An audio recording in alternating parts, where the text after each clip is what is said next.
करिश्मा कपूर, शिल्पा शेट्टी आणि अक्षय कुमार मुख्य भूमिकेत असलेल्या जानवर चित्रपटात शिल्पा शेट्टीचा मुलगा ट्रेन अपघातात नदीपात्रात पडून गायब होतो।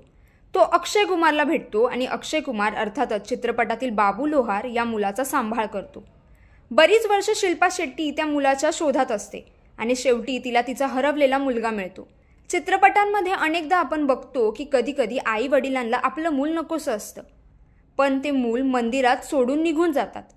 मग कोणीतरी दयाळू व्यक्ती येतं आणि त्या बालकाला घेऊन निघून जातं। तरुणाईमध्ये आल्यावर ते बाळ आपल्या आई वडिलांच्या शोधात भटकत असतं। चित्रपटात घडणाऱ्या या घटना खरंच प्रत्यक्षात घडतात का हे जाणून घेण्यासाठी हा व्हिडिओ शेवटपर्यंत नक्की पहा। 21 वर्षांपूर्वी बीडच्या परळीतील वैद्यनाथ मंदिर परिसरात एका निर्दयी जोडप्याने आपल्या चिमुकल्या मुलीला मंदिराच्या गाभाऱ्यात ठेवून पळ काढला होता। आता ती मुलगी फ्रान्सहून आपल्या जन्मदात्या आई वडिलांच्या शोधात परळीमध्ये दाखल झाली आहे। नेहा असांते असं या मुलीचं नाव आहे।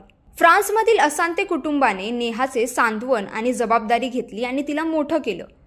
आता 21 वर्षांनंतर नेहा आपल्या मूळ आई वडिलांच्या शोधात परत आली आहे। 8 जून 2002 रोजी हे बाळ मंदिराचे तत्कालीन लेखापाल विनायक खिस्ते यांना आढळून आलं।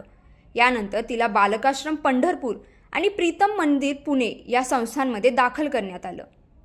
2020 मध्ये नेहा आणि ॲडव्होकेट अंजली पवार यांनी नेहाच्या जन्मदाते आई वडिलांचा शोध घेण्यासाठी मोहीम सुरू केली। दगडूदादा लोमटे, बाळासाहेब देशमुख आणि विनायक खिस्ते यांच्या मदतीने ती परळीमध्ये पोहोचली। नेहा आणि अंजली पवार यांनी लोकांना आवाहन केलं आहे की जर त्यांना या नेहाबद्दल काही माहिती असेल तर त्यांनी संपर्क साधावा। नेहाचा हा प्रवास अनेकांना प्रेरणा देणारा आहे। आपल्या आई वडिलांशी भेटण्याची इच्छा आपल्याला कशी वाटली हे कमेंट बॉक्समध्ये नक्की कळवा। व्हिडिओ शेअर करा आणि मॅक्स वुमन चॅनलला सबस्क्राईब करायला विसरू नका।